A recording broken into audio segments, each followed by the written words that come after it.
C'est une zone du sud-ouest du centre-ville au sud-est qui est à la croisée des chemins. On va dire que c'est le Grenoble industriel du début du XXe siècle, après Beria, voilà. Et avec des limites qui sont assez prononcées entre Grenoble Nord et Grenoble Sud, avec l'ancienne voie ferrée qui a été transformée dans les années 70 en liaison verte entre Grenoble et le domaine universitaire de Saint-Martin-d'Hères. C'était uniquement une grande entreprise qui était les tôleries de Grenoble, c'est-à-dire au début du siècle dernier. On a des très belles photos d'ailleurs avec, voilà, c'est ce qu'on peut imaginer des usines du siècle dernier avec les trains qui arrivaient directement dans les usines, on chargeait les marchandises, enfin c'est avec une fourmilière de personnes qui devaient travailler.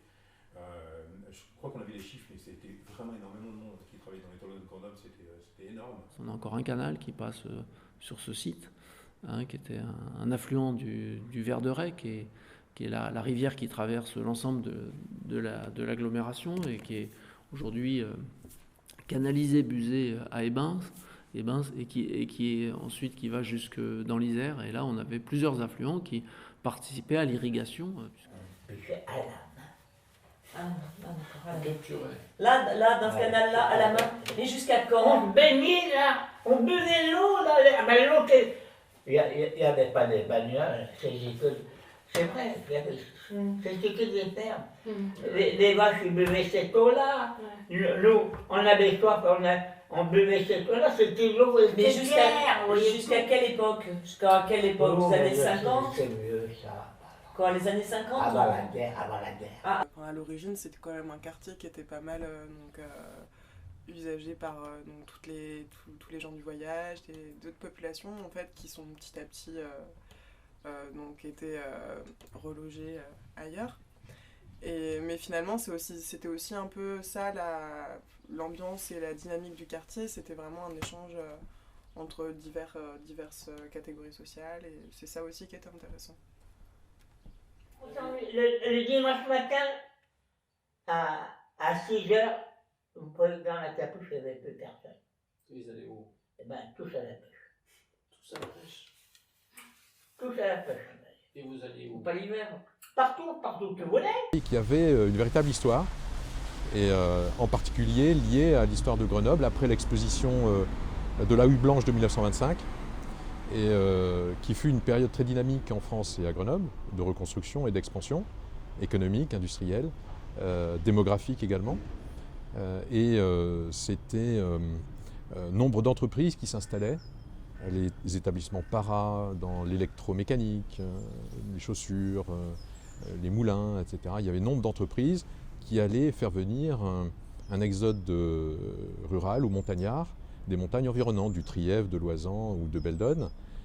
Et donc c'est comme ça que ce charmant quartier, ou ces charmants quartiers, se sont peuplés avec des gens qui avaient des occupations diverses, dans le service public ou dans les entreprises.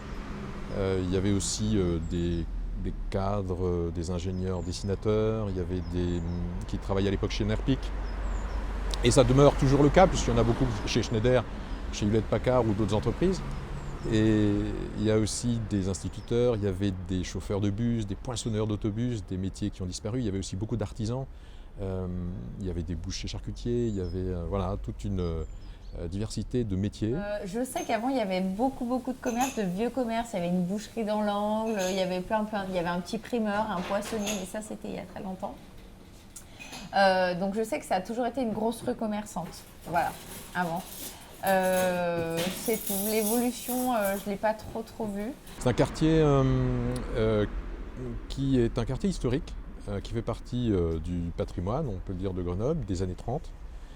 Et c'est un quartier préservé, un lotissement avec des maisons de ville qui ont été construites entre la fin des années 20 et puis 1938-40, à peu près un îlot de 70 maisons art déco. C'est du patrimoine méconnu ou inconnu qui ne saute pas aux yeux des habitants.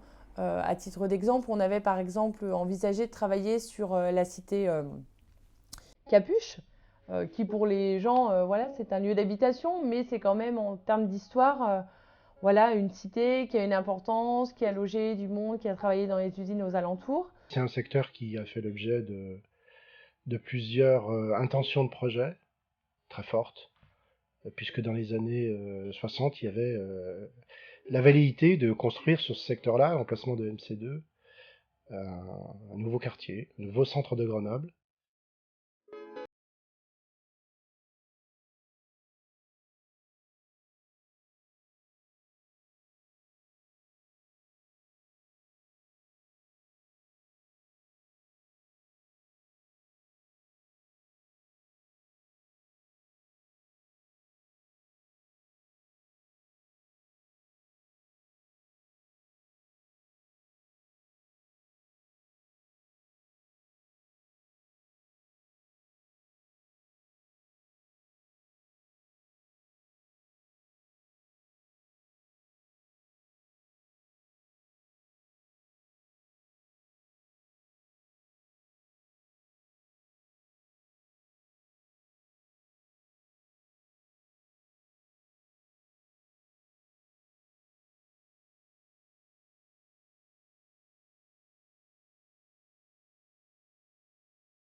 C'est un lieu qui a une histoire, quoi. Vraiment, il y a une histoire et je pense que on doit être respectueux de l'histoire.